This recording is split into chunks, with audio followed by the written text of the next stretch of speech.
Assalamualaikum warahmatullahi wabarakatuh semuanya. Nama saya Abraham Gracius Ginting Munte, absen 01 kelas 1111. Ya, saya membuat video ini itu adalah salah satu tugas mata pelajaran sejarah saya. Apa sih tugas saya? Yaitu mereview ulang buku novel yang sudah saya baca. Dan kebetulan buku novel yang sudah saya baca adalah buku novel Bocan.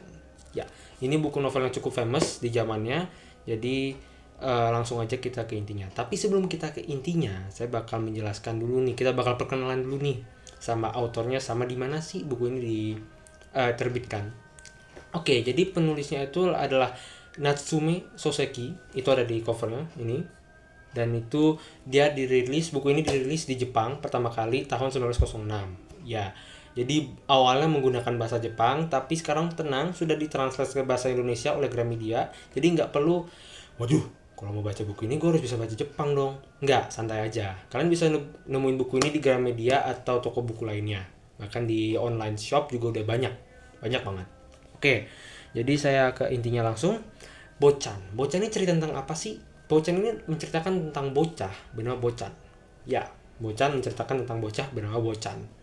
Laki-laki bocahnya. Jadi Bocan ini tuh adalah bocah laki-laki yang impulsif, apa adanya, keras kepala. Ya, itu adalah kombinasi yang sangat cocok untuk orang-orang bilang anak bermasalah. Tanda kutip ya bermasalahnya ya. Nah, terus orang-orang kalau udah mikir bermasalah, oh nggak bener, oh begini, oh salah. Udah intinya tuh jelek lah, sinis orang-orang langsungnya. Tapi di balik tanda kutip bermasalah ini tuh sebenarnya Bocan ini mempunyai keluarga yang saya bilang cukup dingin terhadap dia. Ibu dan bapaknya bisa dibilang ya nggak terlalu care, nggak terlalu peduli dengan si Bocan. Ya ya udahlah, skip. Bahkan orang-orang pembantu-pembantu di rumahnya mayoritas itu pada ya gimana sih, eh, kurang seneng sama dia gitu, karena ya impulsif, belak-belakan dan keras kepala gitu. Dan tetapi ada satu orang yang dia sayang di rumahnya, yaitu pembantunya, yaitu namanya Kyo. Itu pembantu di rumahnya. Jadi Kyo ini tuh kenapa kok si Bocan ini tuh sangat sayang sama dia, karena si Kyo ini tuh adalah orang yang suportif, yang baik sama dia, dan yang itu yang memberi motivasi ke si Bocan supaya si Bocan ini untuk menjadi orang lebih baik. Padahal orang rumah, bahkan orang tuanya tuh sinis, kayak udahlah anak nakal ini gitu loh kan. Jadi ya si Kyo ini tuh dianggap sebagai ibunya sendiri sama si Bocan. Nah, tapi apa sih nakalnya gitu. Jadi nakalnya itu sebenarnya ya kalau untuk saya cukup wow ya. Jadi di awal itu dijelaskan di awal buku ini itu dia tuh sempet loncat dari gedung sekolahnya lantai 2. Tapi kakinya nggak patah, emang sih sakit. Nggak tahu, saya soalnya nggak dijelasin dengan detail sakitnya apa, apakah lututnya dislokasi atau patah tulang kering, tulangnya keringnya patah, saya kurang tahu karena nggak dijelaskan secara detail. Nah, lanjutnya itu dia akhirnya ditenteng sama temennya, contoh yang bawa ke rumah. Nah, di situ ada pembantu mekanik bapaknya. Kenapa saya bilang itu? Karena dia bekerja di garasi dan berkaitan dengan mobil di sini di bukunya. Nah, jadi pembantu mekanik itu ngeliat dia, baru loncat dari lantai 2 udah kayak gitu ya kan. Ya itu bahasa saya, kalau bahasa novelnya beda beda lagi. Nah, si Bocan dengan belak-belak, dengan keblak-belakannya dan keras kepalanya, langsung dia bah gitu. Nah, Bocan ini juga sebenarnya kalau saya lihat tuh dia eh, belak-belakan itu sesuai dengan isi hatinya. Kenapa? Karena dia sempat ditantang untuk potong ibu jarinya alias jempol, dipotong. Orang kalau pakai akal sehat gak mau ya udah pasti, tapi ini dia ngambil pisau potong. Tapi untungnya pisaunya tumpul, karena jadi pas udah kepotong kulit dan dagingnya itu ketahan pas di tulang, jadi nggak itu aduh, itu kalau kepotong full mantap deh ya. Kenapa dia juga, karena di sini itu di bukunya juga dia kayak menunjukkan rasa bersyukur. Untungnya tumpul gitu ya, kayak untungnya nggak putus gitu. Nah, lanjut singkat cerita, akhirnya si Bocan ini tuh dia lulus sekolah.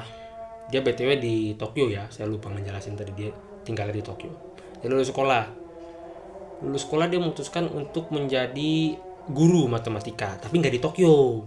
Nah dia di bukan guru magang ya, bisa bilang kayak pindah ke daerah Sukoku. Saya kurang tahu untuk kotanya di mana karena di novelnya juga kurang jelas nama kotanya, dan dia itu pindah ke eh, sekolah asrama. Sekolah asrama ini sekolah asrama menengah, alias kalau kita tuh bilangnya SMP ya. Nah jadi dia tuh ke situ, tapi di sana tuh dia vibe-nya udah gak enak. Kenapa? Karena ya dia tuh kan emang jujur, belak-belakan, dan rada keras kepala ya. Jadi orang-orang tuh kayak pansi ini orang ya kan, sok toy lu gitu kan, sok toy. Jadi anak-anak di sana kurang senang sama dia, dan gurunya juga suasana ruang gurunya tuh kurang enak. Kepala sekolahnya terutama tuh. Kepala sekolahnya tuh apa ya? Jadi antagonis utamanya kalau bisa saya bilang. Kenapa? Karena dia tuh saya jelasin dikit karakteristiknya. Dia tuh pinter, cerdik, tapi dia tuh manipulatif. Bukan cerdik, licik. Nah, jadi kalau udah kayak gitu ya udah tahu lah ya kemana endingnya lah ya. Udah tahu lah ya. Nah, tapi si bocah ini nggak cuma menemukan musuh, ada teman juga di situ. Saya lupa nama ininya apa, tapi kalau nggak salah ininya landak, ada inian landak ya, saya lupa. Jadi temennya itu mirip sama dia jujur, baik, tapi kalau si Bocan kan dia jujur tapi blok-blokan dan rada emosian ya. Tapi kalau si temen ini lebih kalem gitu. Jadi kenapa mereka temenan? Karena ya kondisi bro, sekolahnya udah kayak gitu. Nah singkat cerita, akhirnya si Bocan ini kan tinggal di situ. Dia di lantai 1. Nah jadi di lantai atasnya tuh kan untuk anak-anak tuh, kalau saya nggak salah untuk anak-anak asrama laki-laki. Gila bro. Mungkin karena anak baru ya, orang baru kita usilin dong ya kan katanya. Itu kalian bayangin, itu bukan rumah ya, gedung itu kan mayoritas di zaman dulu kan masih kayu-kayu gitu ya. Itu dari atas diginin.